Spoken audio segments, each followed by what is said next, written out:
Medical Minute, sponsored by Avera.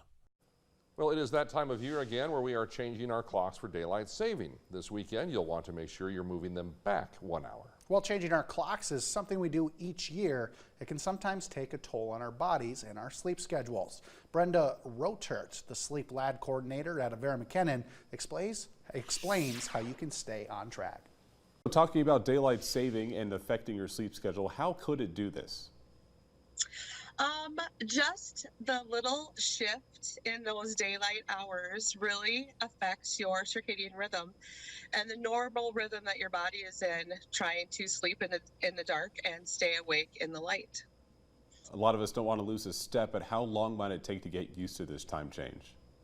Well, it depends on how prepared you are for it. Some people can get turned around real quick, but if you kind of go into the daylight savings with a half-empty tank and your sleep hygiene isn't great and you're kind of behind anyway, it might take you a little longer to get into the rhythm of things. When it comes to keeping your kids on that rhythm as well, how do you keep that in sync?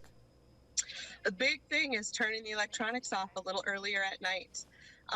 Your body naturally starts melatonin production when it starts getting darker. So the more you're glued to your TV or your device before you go to bed, the more engaged your brain is, the slower it takes for the melatonin to get going, and it's just harder to get to sleep. Then of course it's harder to wake up because you're up a little later. So just get them prepared, practice good hygiene, get your a lot of kids like a routine before bed, do your bath, read your book, do that kind of stuff, and get them mentally prepared in their head that it's about bedtime. And then of course show them a little grace.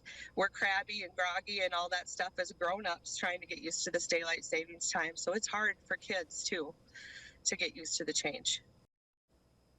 For more tips on making that adjustment back to standard time, visit avera.org/medicalminute. Check your forecast when we come back.